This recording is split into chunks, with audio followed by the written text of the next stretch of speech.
I have not.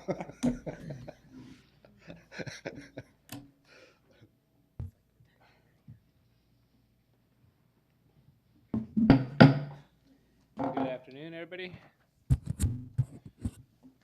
Welcome to the Yuma County Planning and Zoning Commission meeting. Today is July 25th. It is 5 p.m. We're going to get this meeting started. Call it to order. We have quorum confirmed. Yep. All right. AJ Mosqueda, Present. Ron Rice, Jim Allen, Present. Tim Bowers, Danny Bryant, Present. Matias Rosales, Present. Scott Mulhern, Here. Gary Black, Here. Bobby McDermott, Here. Ron Van Wy. Here. Chairman, you do have a quorum. And for the record, Tim Bowers just walked in, so he is present. Perfect. All right. Hey, Tim. All right. Thank you. Could we please stand for the Pledge of Allegiance? Sure.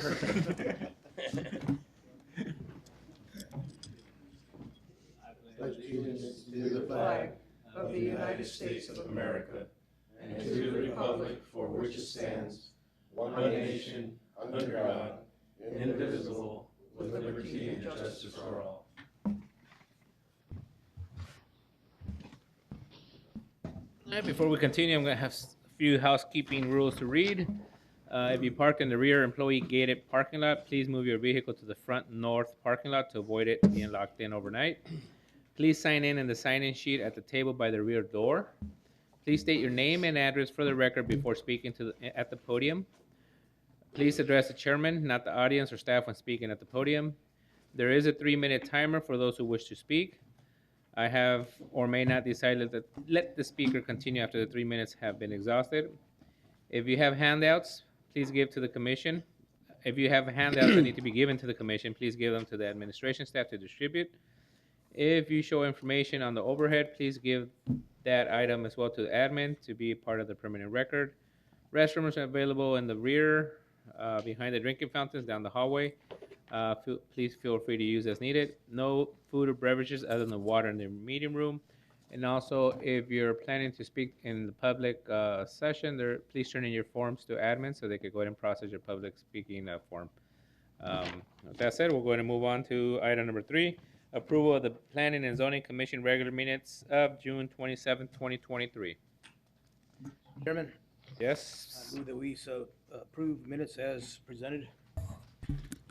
Oh,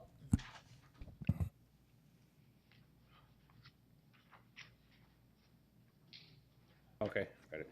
All right, so I have a motion. We have a second. Any discussion on the minutes or any corrections? Hearing none, all in favor say aye. Aye. Any against? Motion passes.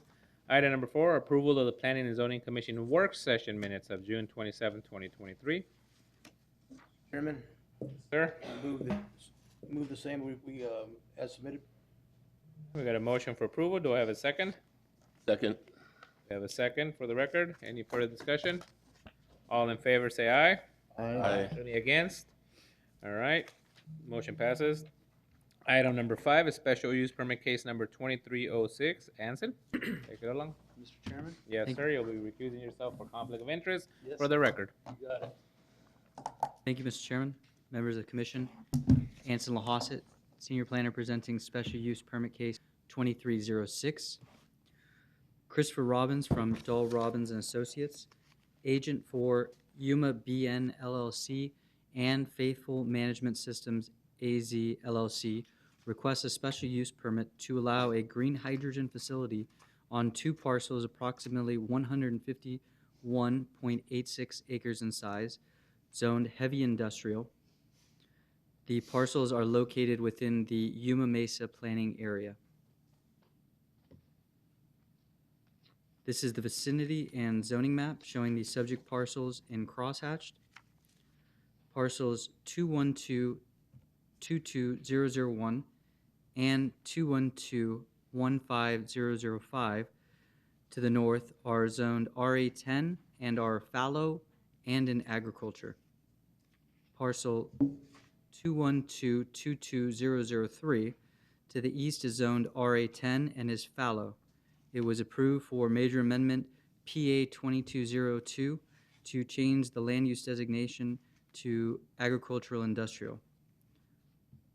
Parcel 212-220 22004 to the south is also zoned RA10 and is in agriculture.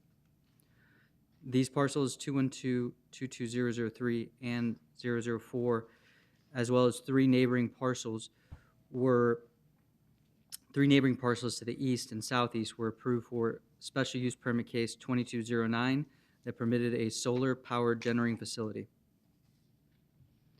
Parcel 212-21004 to the southwest is zoned HI and is the location of the South Yuma County landfill. Parcel 212-21002 to the west is zoned HI and was approved as an expansion of the landfill with special use permit case 1204. Parcel 212-21003 to the west is zoned HI and is the location of a recyclable glass company. This is the site plan submitted by the applicant. The hydrogen facility is proposed on the northern parcel and a portion of the southern parcel.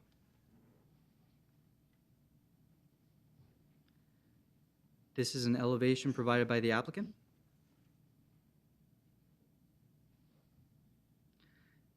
This is an aerial image of the parcels and surrounding area. The parent parcel of the subject parcels was approved for special use permit case 2107 for an organics recycling facility, anaerobic digester with composting. It was divided into the subject parcels. The project narrative describes that the previously approved use will be located on a significant portion of parcel 5, which is the parcel to the south. There were also recent cases nearby, including the special use permit 2209 that approved a 2,000-acre solar facility, and that was proposed to provide power to this proposed hydrogen facility. This is an image looking north at the intersection of County 19th Street and Avenue 1E. This is an image looking southwest at the subject parcels. And this is an aerial image looking west at the subject parcels. Much of the surrounding area is in agricultural production. Staff received a comment from a property owner within the zoning notification area. The Arizona State Land Department commented that it does not appear that the easement for County 19th Street, where it traverses state land trusts, has been issued to the county. One letter of concern was received from outside the notification area, and both of these were provided to the commission, paper copy, prior to the meeting. The letter of concern from outside the notification area describes concerns over water, traffic, desert wildlife, and the flammability and combustibility of liquefied hydrogen. These were received after the due date and are not included in the staff report. Arizona Game and Fish Department provided a report and best management practices, as this project is within a potential western burrowing owl habitat. MCAS Yuma provided a determination of compatibility of the proposed use, measures to achieve a noise level reduction of 30 decibel incorporated into the design and construction of buildings. A traffic study is requested to reflect the safest route for transportation of this chemical due to the volatile nature of hydrogen, and an FAA notice of the proposed construction or alteration is required per proposed structure. YCAA agreed with and reiterated the comments provided by MCAS. And Southwest Gas requested to be considered on future plan submittals. Staff recommends approval of special use permit case 2306, subject to the following operational and performance conditions. The owner or applicant must provide an ARS 12-11-3 waiver within 60 days of the Board of Supervisors' approval. The owner or applicant shall record the following disclosure statements within 60 days of Board of Supervisors' approval. A Aviation Disclosure Statement, Range Disclosure Statement, Infrastructure Disclosure Statement, Agricultural Disclosure Statement, within 180 days or prior to the commencement of operation of the facility, whichever occurs first, a traffic study shall be provided in accordance with the Yuma County Public Works Standards, Volume 4, Section 4.5, and the developer shall construct all required improvements. Within 180 days or prior to beginning operation of the facility, whichever occurs first, the owner will apply for and obtain a grading permit from the engineering department. Within 5 years of approval by the Board of Supervisors, the property shall be split by means of a land division permit in accordance with Section 507 of the Yuma County Zoning Ordinance. And operational conditions, the approval of the special use permit is based on the site plan submitted by the applicant. Any change will require approval by the planning director pursuant to Section 402.04 of the Yuma County Zoning Ordinance. Special use permit shall be valid for a period not to exceed 10 years from the date of approval by the Board of Supervisors. The business will not be open to the public. And prior to beginning operation, the applicant must install and maintain a sign at the entrance to the facility warning of the hazardous materials. The sign must also provide the emergency contact information. The owner applicant shall maintain and submit copies of all permits and notices from submissions to any federal, state, or local regulatory authority to the Department of Development Services. The owner applicant shall submit a copy of the safety data sheets that were provided to the local emergency planning committee and fire department pursuant to the Emergency Planning and Community Right to Know Act. The owner operator shall submit a copy of the chemical emergency response plan that was submitted to the local emergency planning committee, shall employ a chief safety professional and provide a 24-hour emergency contact number for the Department of Development Services. And Mr. Chairman, that completes staff's presentation. The parcel highlighted in yellow is the state land that provided comment earlier today.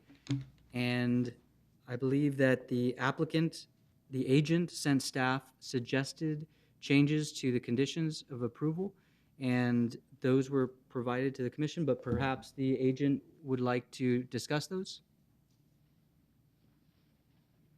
Thank you. As the applicant would like to step forward and add any comments or details? Reminder, please state your name and address for the record. Mr. Chairman, members of the commission, Christopher Robbins, Dahl Robbins and Associates, 1560 South 5th Avenue. Appreciate your time here this evening. I've got members behind me who will also get up to speak and can answer any of the more technical questions you may have. With regards to what Anson's referring to on the performance conditions, the operational conditions, we would respectfully request a change in performance condition number 3 to increase the time frame from 180 days to 1 year. That's for the preparation of the traffic study. We would also request a change to performance condition number 4 to increase the time frame again from 180 days to 1 year for the preparation of the grading permit.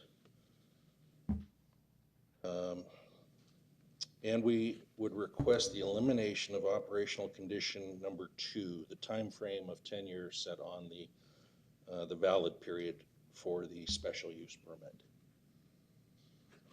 That is all I have on that. If you've got any questions, I'm available to try to answer. Okay. Any questions from the commissioners?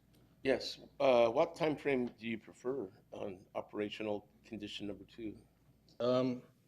Similar to the solar facility that was, Mr. Chairman, Commissioner Bowers, similar to the solar facility that was approved to the east of this project, I think late last year, there was no time frame attached to that. Mr. Chairman? Yes, sir. Yes, question of staff. Does staff have objections to these requested changes? Mr. Chairman, staff does not have an objection to changes to performance conditions 3 and 4. as far as the operational conditions, staff would recommend that that be changed to either 15, 20, 25, 30 years. It's up to you, how much you want to increase it to for the durational limitation for the special use permit. So you object to having an open-ended special use permit that couldn't be withdrawn unless they violated it? Correct. You would like a time certain that they would come back and have to renew? Yes. But you're okay with the lifetime of a facility, 30 years? I mean, you're okay with doing something like that? You just don't want to see it open-ended? Correct. Is there a time frame that the applicant would be? Mr. Chairman, Commissioner Bryant, if we could let the two additional speakers, they could probably answer that better than Very I. good. Thank you. We'll go ahead and come on up. Thank you. Mr. Chairman, if the commission also extends the time for the duration of the special use permit, staff would also recommend one additional condition, which is a decommissioning bond be posted for when the facility ceases operation. And we can provide you with the wording. Yeah, can I explore that a little bit? Why would it be important to have a bond if it's a 30-year time frame as opposed to a 10? Mr. Chairman, staff is going to recommend a decommissioning bond regardless of whether it's 10 years or 30 years. It just wasn't in this report. Right. I got it. What? Your name and address, please? Elijah Shumake of Pullman, Washington, representing the applicant. Mr. Chairman and Commissioners, just to respond, 30 years typically the project life for our plant. That's what we plan around, and a 30-year period would be acceptable to us. Mr. Chairman. Go ahead. And the decommissioning bond is something that you would be open to? Yes, Mr. Chairman and Commissioners, you know, I think we would want to review the language before we made a final judgment, but it is something that we're open to looking at. I did see in the report what it is a 30-year lifespan on there as well. Any other questions for this technical advisor in regards to the project? Yes, sir, Mr. Chairman. First off, you need your address, please. 1420 Northwest Hall Drive in Pullman, Washington. Also, I know we've heard in the past from the other gentleman reference to water usage. There was a concern about 120,000 gallons per day, but I know that we've heard in the past that there was very minimal water usage. So could you elaborate on that? As far as how much water would be used for this plant? Mr. Chairman and Commissioners, that is correct. 120,000 gallons of air per day is what we anticipate using for generating hydrogen. We have taken steps to minimize that amount, including dedicating to use completely dry cooling, so we don't use any evaporative cooling in the system, which takes the water usage from a typical plant of 1 to 2 million gallons a day down to that 120,000 gallon figure. But I believe the number that you're referring to that we have discussed with you in the past on other actions is a 98% reduction in water usage over the current usage of the entire plant facilities, including the solar plant that will be powering the hydrogen plant and going in with the hydrogen plant. And that's on the basis of reducing irrigation use of a lot of those parcels that are going to be replaced by solar panels. So the net effect of the project is a reduction in water use over all of the parcels that are impacted. Mr. Chairman? Yes, go ahead. Okay, talking in terms I understand, that's 3 acre-feet of water a day, which is over 1,300 acre-feet a year for this particular plant. And you're saying that is less than water use on how many acres of cropland that you're talking about? You're just talking about this 151 acres? I'm sorry, sir, that doesn't, Mr. that's Chairman illogical. And Commissioners, no, this is including the acreage for the solar plant that would be required to power the hydrogen plant. I can't see the relationship of 3 acre-feet a day to the, I've worked in agriculture all my life, so, nobody uses that kind of water in ag. And that's why I'm asking you, how many acres were you pulling that number from? If you would allow my fellow associate to speak after me. He represents the solar plant and could discuss that with you and the Okay. current use of those. Thank you. Thank you. Hello, Commissioners, Chairman. Eric Ellis with Bright Knight. So we were here before you for planning and zoning. We went before the Board of Supervisors for the solar plant, which is 2,000 acres in size, and it's directly adjacent.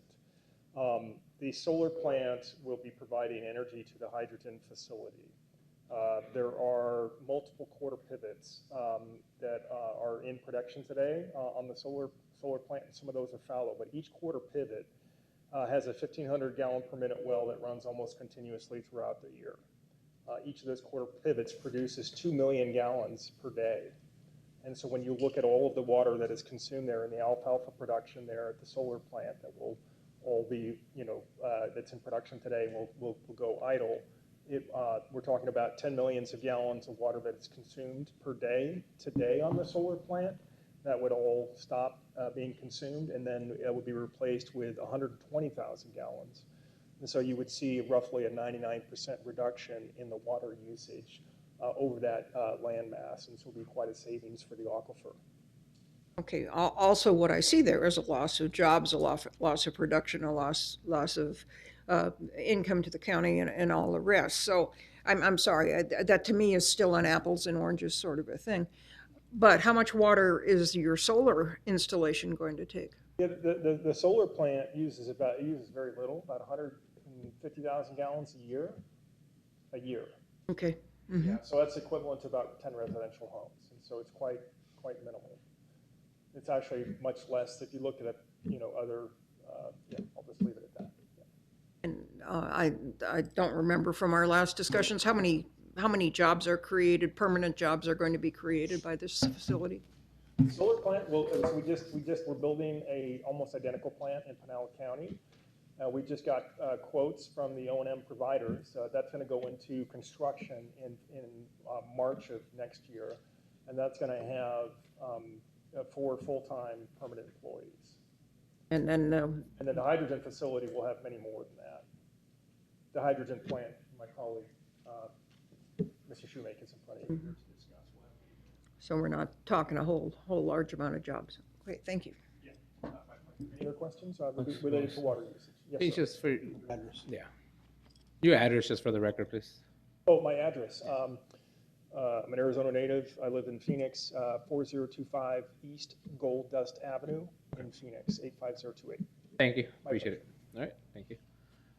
Anyone else you want to add just that number for her concern?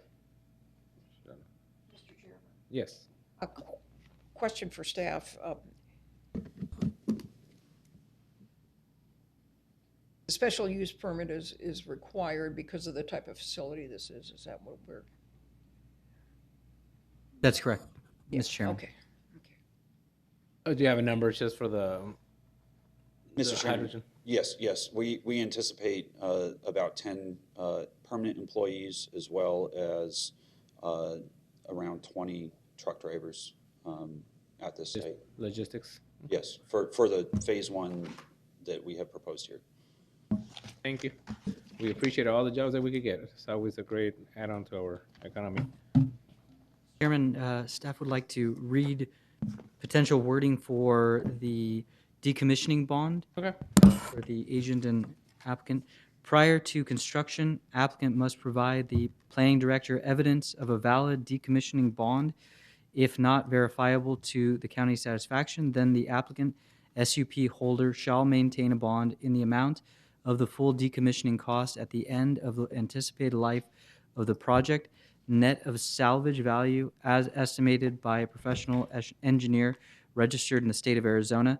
Said bond shall be reviewed and approved as to form, substance, and amount by the Yuma County engineer.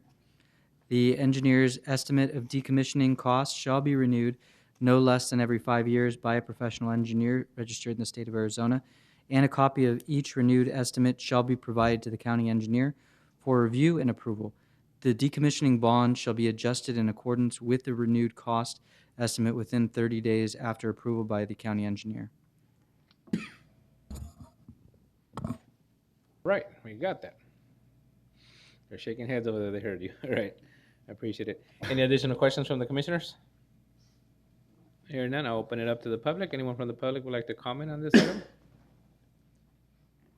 All right, hearing none, I'll bring it back to the commissioners for action. Do we have a motion? Mr. Chairman, I would like to recommend approval of the special use number, case number 23-06. I'll second. And with the addition of the bond. Bonding. bonding. Second. What about the, and just for clarification, what about the other 30 two items? years. Yeah, the 30 years. 30 years, correct. All right, we have a motion, we have a clarification on that, we have a second. Any further discussion?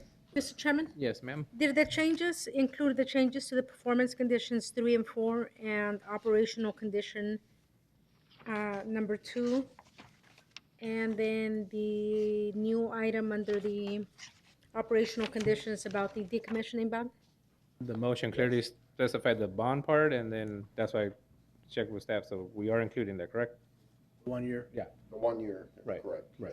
The extension's right, on those two So- items. So I understand, Mr. Chairman, if I understand, we are taking the or the applicant's recommendation on the performance changes, 30 years and a decommissioning bond. Right, and then the other two items for 1 year versus 180 days. Right, That's your motion, Mr. Black? that's my motion. All right, is that your second? Yes, sir. All right, we have a motion, we have a second for clarification. Yes, and the Mr. bond. Chairman, yes, was the wording of the decommissioning bond acceptable to the applicant?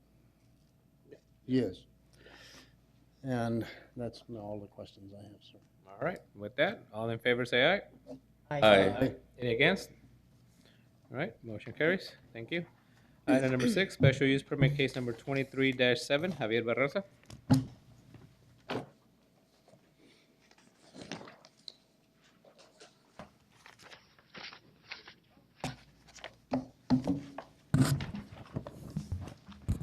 Thank you, Mr. Chairman. Javier Barraza, Senior Planner, presenting a special use permit case 23-07.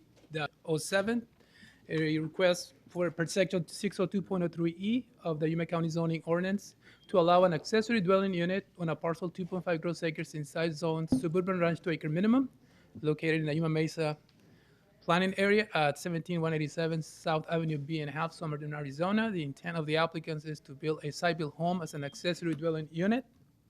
This is the zoning and vicinity map. The subject parcel is screwed hatched and highlighted in red. It's the location of existing residence under construction. And the property is accessed, as mentioned, on the west along Avenue B and a half. Parcel 1 to the north is zoned suburban ranch 2-acre minimum, improved with a site-built home. Parcel 6 and parcel 21207-007 are zoned RA10, improved with a mixture of site-built homes and manufactured home. Parcels 11, 8, 9, and 10 on the south are property zones suburban ranch 2-acre minimum, improved with site-built homes, and also in ag uses. Parcel to the east is parcel number 2, improved with a site-built, with a manufactured home in ag use also. This is an aerial view showing the subject parcel outlined in red and shows the character current existing of all development in the area. This is the site plan submitted by the applicant. On the southern portion is the existing home being built. And on the northern portion will be, and highlighted in yellow, will be the accessory dwelling unit. They will share the common driveway, well, and electrical panel. It's comment from environmental programs that this will require its own septic system. This is a view looking south at Avenue B and a half from the northwest corner of the subject parcel. Now looking east of the subject parcel from Avenue B and a half. Looking northeast of the subject parcel from the southeast corner. Looking northwest of the subject parcel. Again, same location. Now looking north of the subject parcel from the south. Now comment received from within the zoning area. Staff recommends approval of a special use permit case number 2307, subject to the following performance condition. Within 60 days of board approval, the owner or agent shall do the following: provide an IRS 12-1134 waiver, record an agricultural disclosure statement, record a navigation disclosure statement as well as record an infrastructure disclosure statement. Also, the following operational condition. The approval of the special use permit is based on the site plan submitted by the applicant. Any change from this site plan requires prior approval by the planning director. Mr. Chairman, that concludes staff's presentation, and the applicants are present. Thank you, Mr. Barroso. Any questions for the commissioners? Mr. Chair. I have Yeah, go ahead. as well. Go ahead. Staff, Mr. Chairman, in my past life, I didn't know you could actually apply for a permit when you already had zoning violations on record. Mr. Chairman, yeah, there was the deputy zoning inspector did a site visit this morning, and all the violations been abated. There's tried to screen some materials. Once that is done, and the deputy zoning inspector will close the zoning violation. And Basically, you say they have hidden it? Is that what you're saying? they're screening some articles, items. That's yes, Mr. Chairman. Yeah, the violation indicates that they have sheds and structures that were illegally placed, 2 occupied RV vehicles, storage of a manufactured home, and junk. That's all cleaned up already? That's been abated, and the only one is like some buildings are being used for storage while construction. So once it's done, they either will need to apply for permits or remove them. Okay, then also on the requirements of the special use permit, could you go back to the site drawing that the applicant presented? So, according to the regulations that both units, the accessory dwelling and the principal unit shall have a shared driveway? That is correct, Mr. Chairman. They will use the same driveway.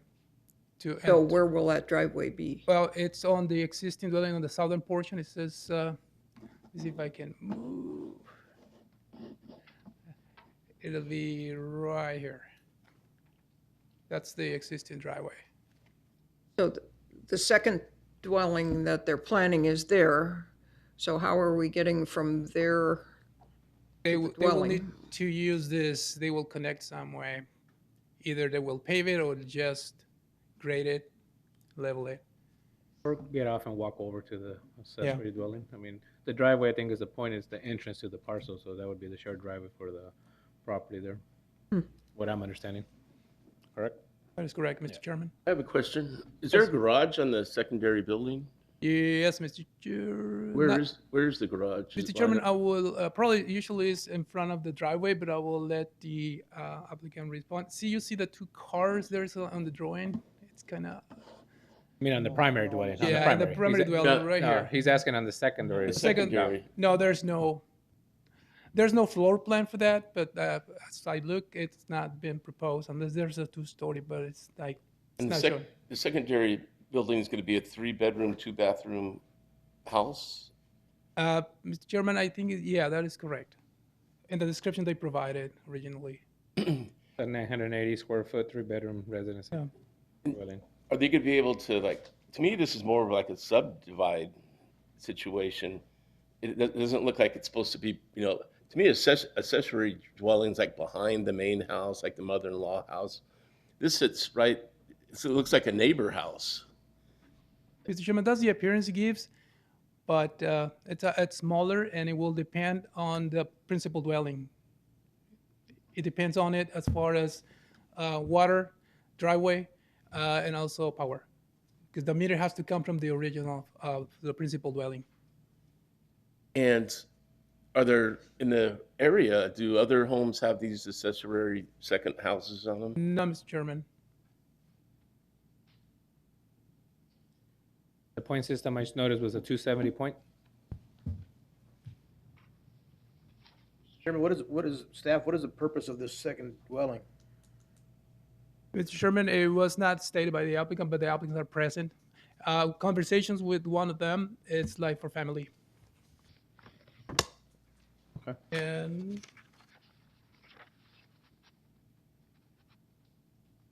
that is correct. 270 was the score. Out of the 300 mark? Yes. Okay. Thank you. Mr. Chairman, just to address the comment by Commissioner Bowers.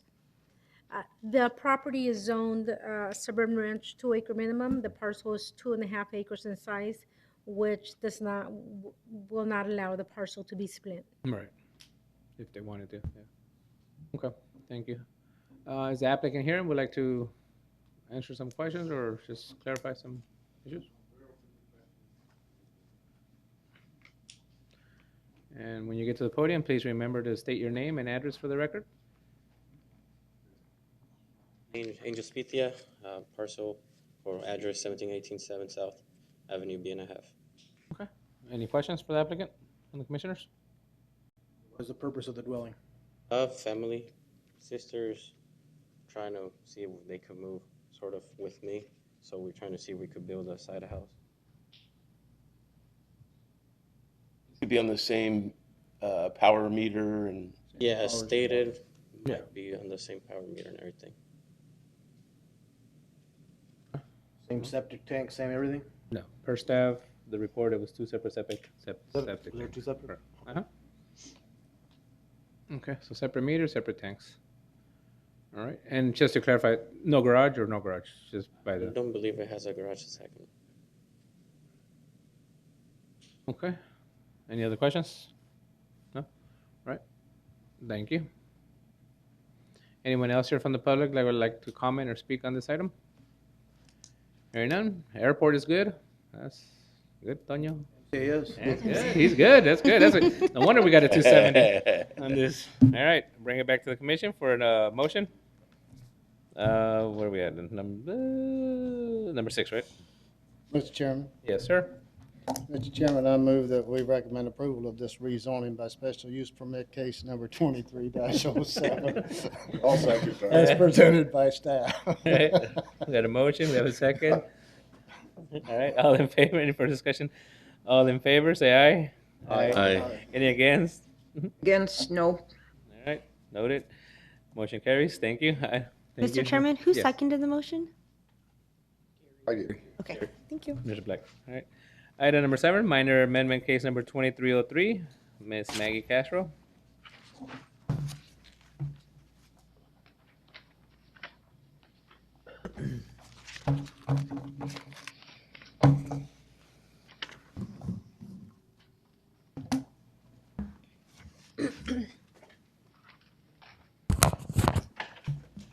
Thank you, Mr. Chairman. Maggie Castro, Planning and Zoning Director.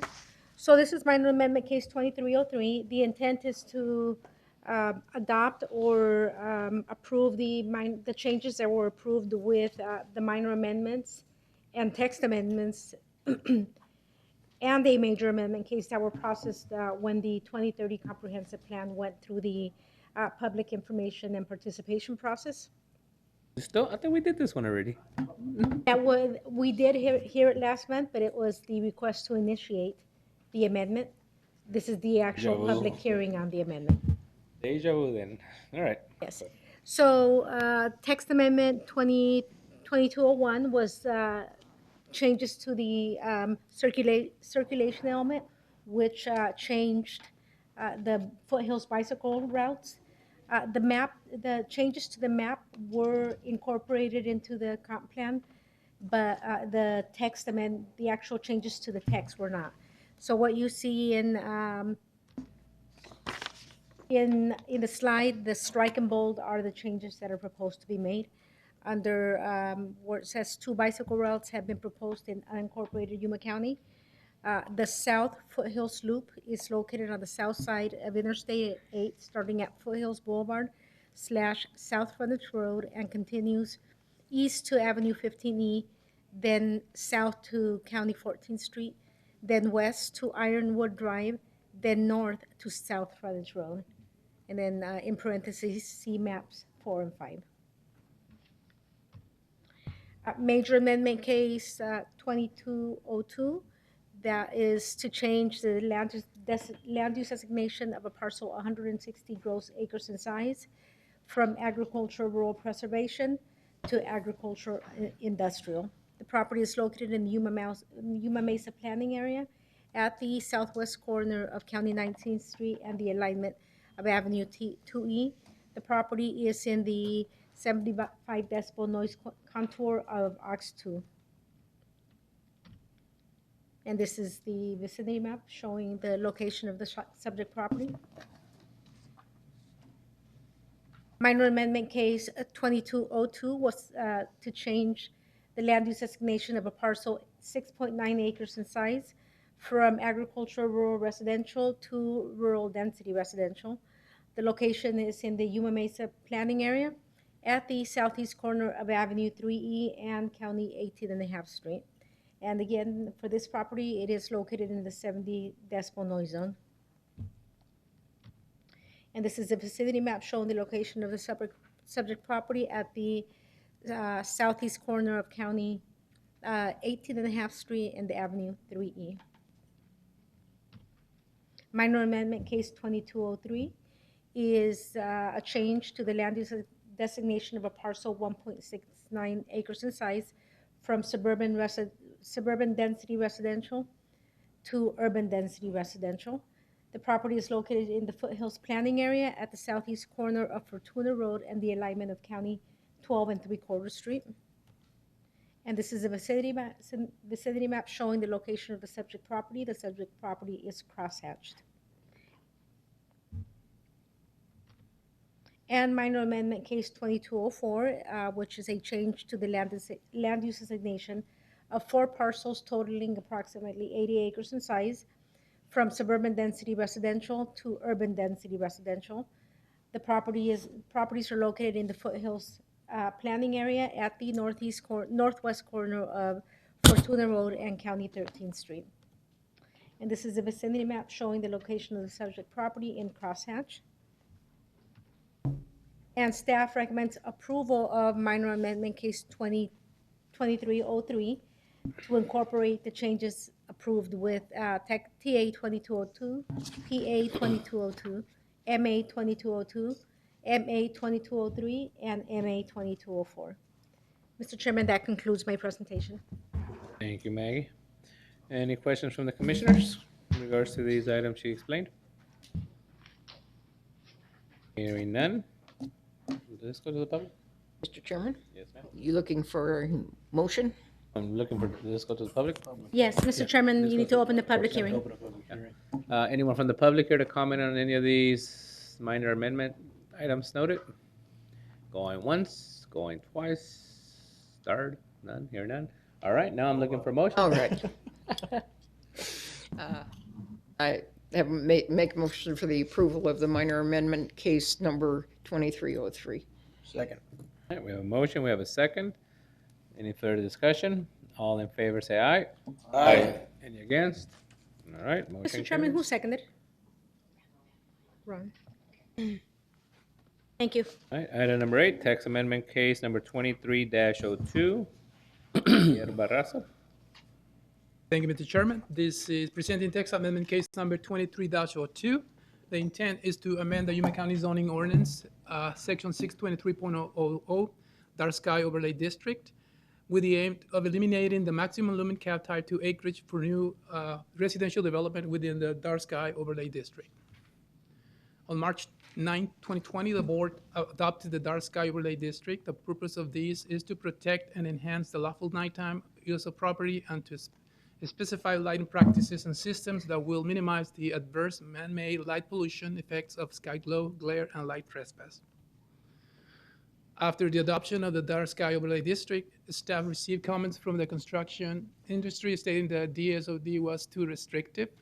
After meeting with several members of the construction industry, staff compared Yuma County's DSOD requirements to the other 14 counties in Arizona that has similar codes. The findings indicated that our DSOD is much more restrictive compared to other counties in Arizona.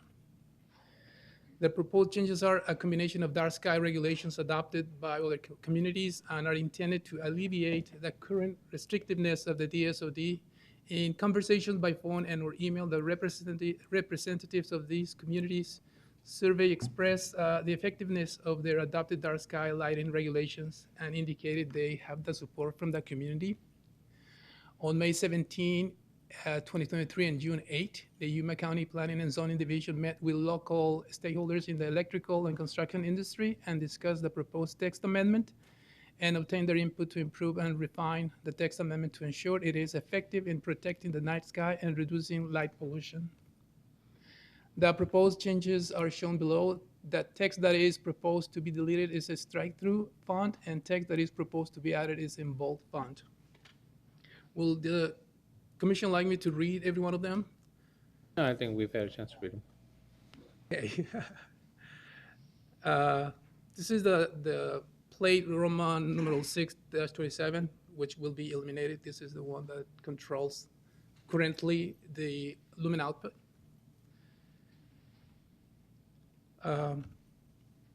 At this point, staff recommends approval of text amendment case number 23-02. All right. Staff is ready to answer any questions from the commission. Any questions on this item that we discussed 2 meetings ago? Hearing none, I'll go ahead and open this up to the public. Anyone from the public here for text amendment case number 2302? Hearing none, going once, going twice, sold. Back to the commission, sir. Recommend that we approve text amendment case number 23-02 as presented by staff. I'll second. Have a motion, we have a second. Any further discussion? All in favor, say aye. Aye. Aye. Any against? Motion carries, thank you. Right, next item would be discussion item number 9, discussion action concerning criteria to extend notification radius beyond 300 feet. Maggie, this is the continuations from last, what do you got for us now? Yes, Mr. Chairman. This item was discussed on the June 27th meeting.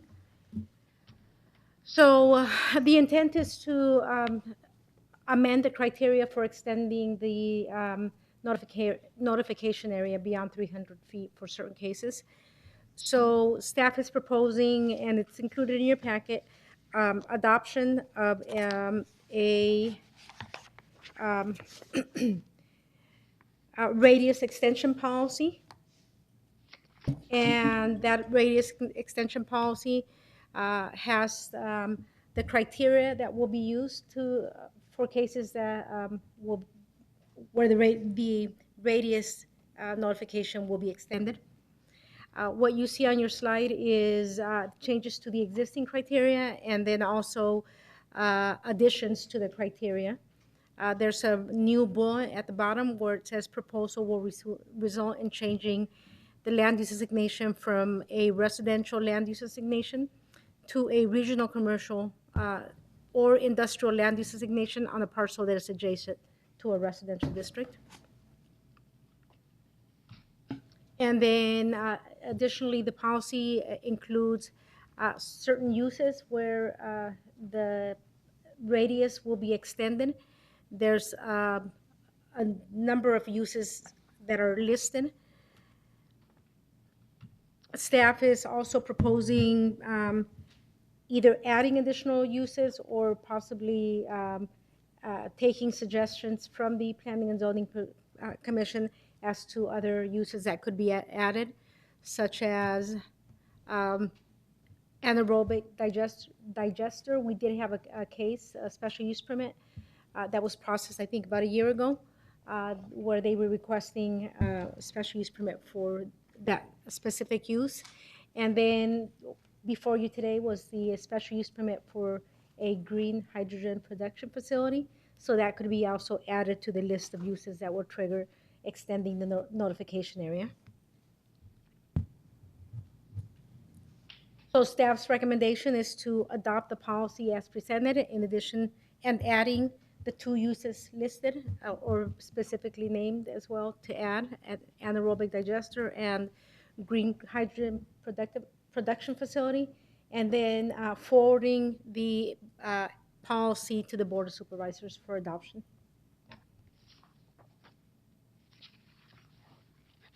I have one question. Go for it. What's the difference between a crematory and a crematorium? Or is that just a duplicate of the same word? Correct. Yes. I think it could be So simple. we'll probably only need one of those words. Okay. I think it'd be simple. Okay. Yes, sir. Yes, Maggie, on your trying to come up with this list of uses that might want to be notified a larger radius, you called some other counties to find out what their policies were? Yes. Do you have any other counties that did this? Yeah, on your staff report, at the bottom of your staff report, it indicates that staff did reach out to the other 14 counties about whether they extend the notification boundary. The following counties responded. Gila County extends the notification radius on a case-by-case basis. Cochise County has a policy for extending the notification radius. Graham County does not extend the notification radius. Apache County does extend it on a case-by-case basis. Coconino County does Maggie, extend it. Maggie, that's fine. Yeah, you don't have to do all of them. I You read should have read those. it I in his read packet. those, but In the my staff point report. was getting to is that not all counties do this. Correct. And Mr. Chairman, not necessarily those are the only ones that responded. yeah, but some do it on a case-by-case basis. They have no, we did it on a case-by-case basis before. That just felt the need that perhaps we needed a more stable criteria to do it. And so staff reached out, kind of like to the dark sky ordinance. I mean, the reason we approved the last one was because we had checked with other counties and found that we had overreacted and were too stringent. And so we simplified and backed off. And staff is comfortable that we're not overreacting on this one. And the worst thing that could happen is we have to send out a few more mailers. Is that true? Yes. Yeah, and they get returned from sender if there's no way to contact those property You do know owners. the cost of postage nowadays, right? I understand. All right, just I making sure. understand, but We have had numerous comments specifically for the hazardous waste. hazardous waste facility where we had complaints that we should have extended the notification radius on that. So that is what prompted the drafting of the policy and moving forward with Right, we set did this criteria. based on a current item that's being heard at the Board of Supervisors now.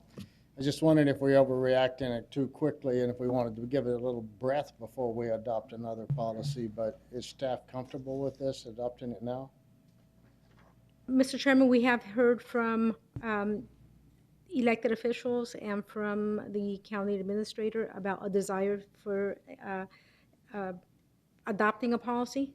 So that Good is enough why for I'm. me. I was gonna say, so is there so what are we trying to do? What are we Good trying to do enough here? for me. I'm done, Mr. All right, Chairman. thank you. All right, with that said, I'm opening this up to, did I already open this to the public or not? I don't remember. No, this is discussion. Does this go to the public? Yeah. Anyone from the public want to add anything to this? Because I got lost in this last question over here. All right, coming back, bringing it back for any further discussion. Here, none. Do I have a motion? Chairman, I move that we recommend the changes to the, to extend notifications as presented by staff, and with the, also with the two added recommendations that staff also recommended. Samples recommendation, yeah. Second. Motion, we have a second. All in favor, say aye. Aye. Any against? All right. Direction and motion was given. All right, item number 10, request to open public information and participation process. Javier Barraza. Thank you, Take it Mr. along. Chairman. This is the request to transmit the proposed mayor amendments to the Board of Supervisors and submit a copy for review and further comment pursuant to ARS 11-805, paragraph F. This will begin the public information and participation process, PIPP. The outreach methods to the public will be newsletter, neighborhood meetings, media outreach, and mailing notifications. The comments received from the public will, during this 60-day PIPP, will be included in staff reports for all the mayor amendments received. This year, 7 mayor amendments applications were received by staff. Will the commission would like me to briefly describe every one of them? No, sir. I'll just jump to that. The tentative schedule for the neighborhood meetings for amendments in the Foothills Planning Area, Yuma Mesa Planning Area, and Gila Valley Planning Area will be on September 7, 2023 at 6 p.m.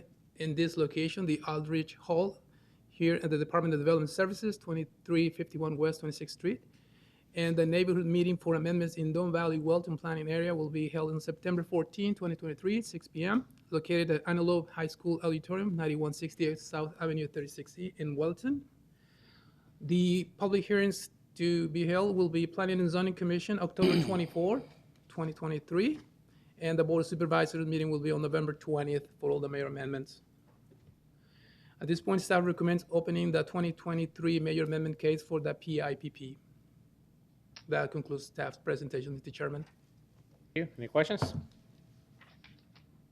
Do I motion? After I open it to the public? We'll have a discussion about that next, trust me. All right. Anyone from the public that would like to comment on this item? Hearing none, bringing it back. Antonio's nice and happy out there. Commissioners? Do I have a motion? Mr. Chairman, yes, I would make a motion to recommend or approve, open, I guess the best word for it, the request to open the public information and participation process for the 2023 major amendment. Second. Motion, we have a second. All in favor, say aye. Aye. Any against? All right, motion carries. Now, 90% of our items are open to the public because of the items on the agenda. So we've added an item, if you guys noticed, to our agenda, which is called to the public. I don't have this verbiage here that goes with it, but I'm going to read it. This is a time for the public to comment. Members of the commission may not discuss items that are not specifically identified in the agenda. Therefore, pursuant to ARS 3843.1-01, action taken to resolve the public comment will be limited to directing staff to study the matter, responding to any criticism, scheduling the matter for further consideration at a decision at a later date. In other words, this will be a time for the public to discuss anything they would like to that was not on the agenda for future agenda and so forth. And we might want to add that verbiage into this, so in the future we could read it, or one of these, because I think we need to discuss that. So anyone from the public that would like to speak on anything? No? All right, that's... No? Sure.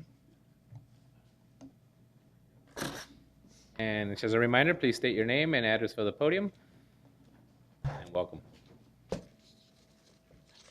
Mr. Chairman, members of the committee, thank you for your time tonight. My name is Doug Loney.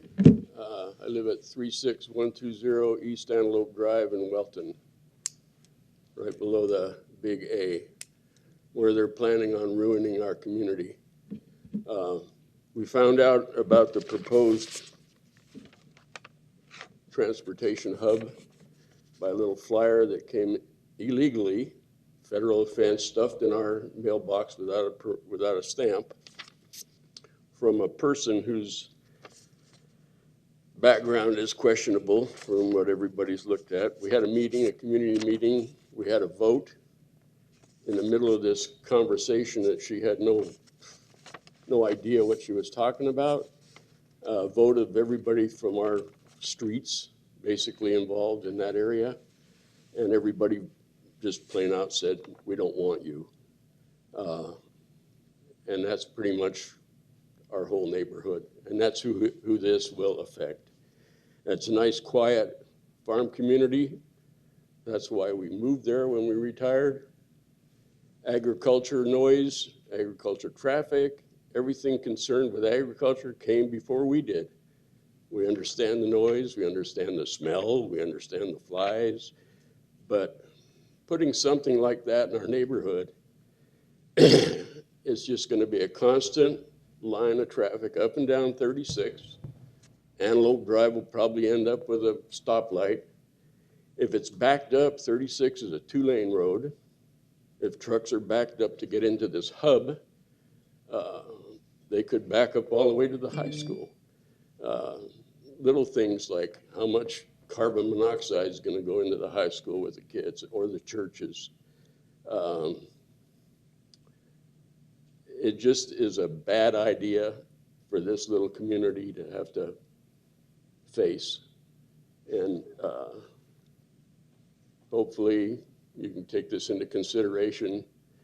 Another, you guys talked about dark sky. Seems like, Yuma County's concerned with dark sky and you have an ordinance. We're just, the lights that thing's gonna put out isn't gonna help dark sky at all. Anyway, just, please take us into consideration, try to keep our little community like it is. Thank you for your time. Appreciate it, and if you can, you could go ahead and give your information to staff, that way they could keep you updated if anything comes down the road or any questions, they could contact you. I didn't hear what you said, Rose. If you like, you could go ahead and give your information to staff, that way they could give you updated, or if you have any questions, you know who to reach in regards to that. Okay, thank you for your time. Thank you, sir. Thank you. Have a good evening. All right, anyone else from the public? Hearing none, motion to adjourn? I so move. Just playing, we don't need a motion. Do we need a motion? I'm just saying it. Just saying Well, you it. sounded like you wanted Chairman. somebody to say Downhill. something.